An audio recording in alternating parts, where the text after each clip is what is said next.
one of the greatest military operations in history. که رژیم صهیونیستی اشتباه بزرگی کرد. عواقب او رو بیچاره خواهد کرد. In the past 24 hours, we've taken out top military commanders, senior nuclear scientists, the Islamic regime's most significant enrichment facility, and a large portion of its ballistic missile arsenal. More is on the way. زندگی برای اونها تلخ خواهد شد بدون تردید. فکر نکنند که زدند و تمام شد. نه، ما به اونها اجازه نخواهیم داد که از این جنایت بزرگی که انجام دادند خودشون رو سالم خلاص کنند. The regime doesn't know what hit them. They don't know what will hit them. The clash between Israel and Iran is not just about missiles, uranium, or territory. It is part of a grander scripted performance, decades in the making, engineered to fracture global balance and push the world closer to a new order. What you've been shown is a reaction, but the real story lies in who orchestrated the tension and why now. In the last few days, Israel launched a massive preemptive strike on Iranian military and nuclear sites. Dozens of scientists and commanders eliminated, entire facilities destroyed. Iran retaliated with missiles and drones, many intercepted, some causing damage. But this isn't just a regional spat. This was ritual warfare, a pre-chosen point in the timeline where certain chess pieces were moved to provoke a bigger collapse. This strike wasn't sudden, it was scheduled, engineered, permitted. Israel didn't just act out of self-defense.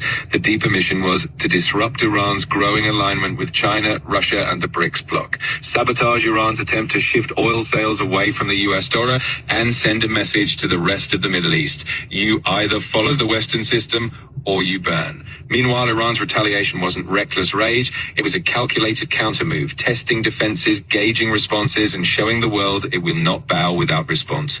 The elites need global destabilization to justify centralization. One digital currency, one defense system, one global authority. To birth a new world order, they must first break the old one. What better way than triggering chaos in the most sensitive energy region on Earth, drawing in powers like China, Russia, and NATO into pressure postures, and pushing oil prices sky high, crashing economies, and blaming war instead of manipulation. The Israel-Iran war is the ignition point, not the fire. It's the start of a series of flashpoints coordinated to make the world beg for solutions to the chaos the system created.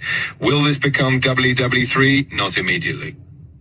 But it could, and that's the plan. Expect more proxy wars, cyber attacks blamed on foreign enemies, food chain disruptions, and emergency summits. The goal to erode borders, control narratives, and usher in the peacekeeper system, centralized digital authority disguised as safety. This isn't random, it's ritual. Intelligent design of some god above the clouds. But our intelligent design, we are really upgrading humans into gods. We are requiring, for instance, the power to re-engineer life. I mean, all this story about Jesus rising from the dead and being the Son of God, this is fake news. AI can create new ideas, can even write a new Bible. Throughout history, religions dreamt about having a book written by a superhuman intelligence, by a non-human entity. Every religion claims our book, all the other books of the other religions, humans wrote them. But our book, no. It came from some superhuman intelligence. In a few years, there might be religions that are actually correct. That just think about a religion whose holy book is written by an AI. That could be a reality in a few years. They could understand what is happening in my brain better than I understand it. The future Stalins of the 21st century, they could be watching the minds, the brains of all the population all the time, and also they will have the computing power to analyze all that. Now you don't need human agents, you don't need human analyzers, you just have a lot of sensors and an AI which analyzes it, and that's it. You have the worst totalitarian regime in history.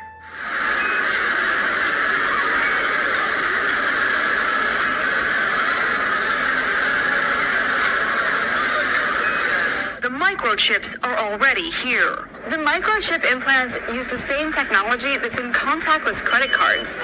At this tech fair, a chipping event for those on the cutting edge, merging their hands with this new technology. I thought it would be fun, right? The process process is simple and swift. A pinch of the skin, and in a matter of seconds, the chip is inserted. The transformation is complete. In the future, do you think everyone is going to be chipped? I think it will be voluntary, but I am certainly convinced that millions of people will find it very, very valuable to have a smart device under their skin. This will help people's life. This will help solving many, many issues, difficult things that otherwise we could not have solved with the power of AI. I think AGI is coming very, very soon. And then after that, that's not the goal.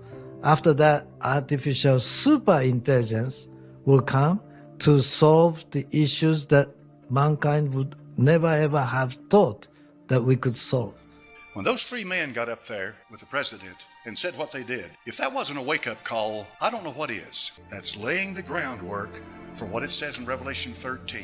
He causeth all to receive a mark or his number or the number of his name. And in Revelation, it's 666. In Greek, that's hex, hex, hex. Are we there then? Are we closer today than we were January of last year? How many believe we are? Yes, we are. How many believe that this past year, we have come further than normally in the past a year would bring? In other words, we've progressed much faster than what normally a year. It's accelerating.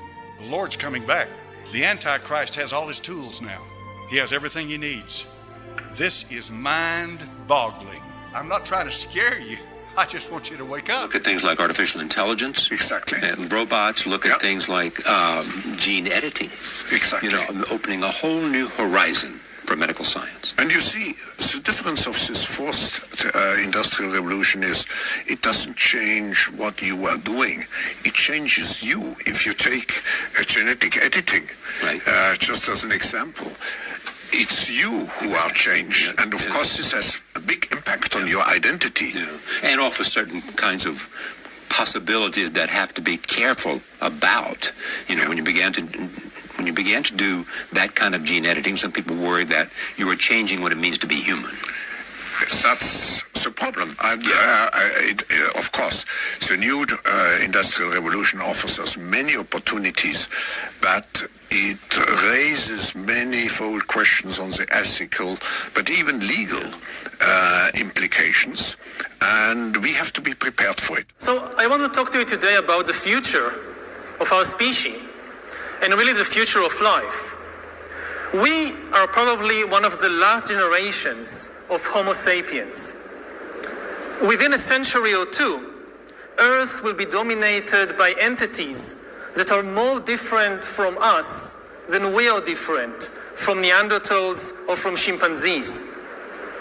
Because in the coming generations, we will learn how to engineer bodies and brains and minds. These will be the main products of the economy, of the 21st century economy. Not textiles and vehicles and weapons, but bodies and brains and minds. Now, how exactly will the future masters of the planet look like? This will be decided by the people who own the data. Those who control the data control the future, not just of humanity, but the future of life itself. Because today, data is the most important asset in the world. Now, why is data so important? It's important because we've reached the point when we can hack not just computers, we can hack human beings and other organisms. There is a lot of talk these days about hacking computers and email accounts and bank accounts and mobile phones, but actually we are gaining the ability to hack human beings.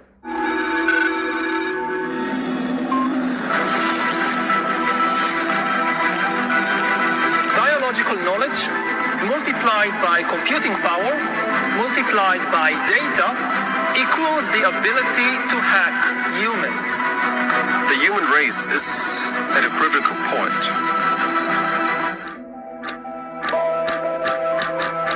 Al final, de lo que se trata es de organizar una gran entidad o varias entidades supranacionales que sean las que dicten el nuevo orden de cosas, el nuevo orden mundial.